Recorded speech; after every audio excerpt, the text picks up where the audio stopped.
in secrecy in accordance with the prescribed rules. জাতীয় নির্বাচন ও গণভোট উপলক্ষে নির্বাচন কমিশনের শেষ দিনের আনুষ্ঠানিকতা। আমন্ত্রিত অতিথি দেশি বিদেশি হাজারেরও বেশি সাংবাদিক পর্যবেক্ষক। নির্বাচন ঘিরে কমিশনের কার্যক্রম তুলে ধরেন সিইসি এএমএম নাসির উদ্দিন। বলেন, নির্বাচনে যে কোনো ধরনের অনিয়ম শক্তভাবে তদারকি করবে কমিশন। আপনার আগের যে দুজন প্রধান নির্বাচন কমিশনার দায়িত্ব পালন করেছেন তারা দুইজনই এখন কারাগারে আছেন।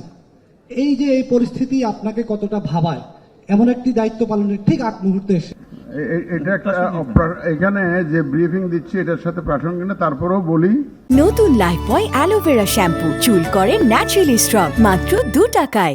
আমরা যা করেছি এ পর্যন্ত জাতির কাছে যে ওয়াদা দিয়েছি, free fair and credible election offer করব আমরা ইনশাল্লাহ, সেই লক্ষ্যে কাজ করছি এবং একদম আইন কানুনের মধ্যে থেকেই কাজ করছি, কনস্টিটিউশনাল বাধ্যবাধকতা থেকেই কাজ করছি এবং আমরা যে কমিটমেন্ট দিয়েছি সেই কমিটমেন্টকে ফোকাসে রেখেই আমরা কাজ করে যাচ্ছি, কারণ আমাদের ভয়ের কোনো কারণ নেই।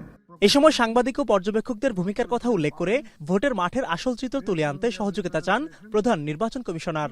Transparency remains a cornerstone of our election management.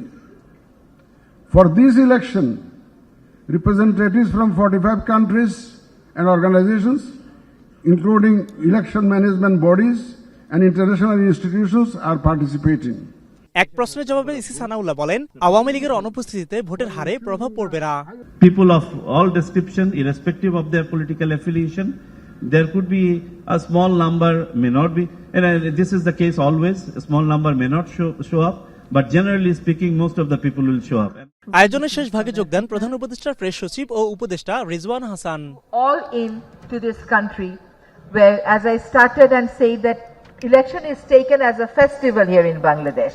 Mia Amirul, We all will be এখন witnessing Dhaka. a very festive election that we believe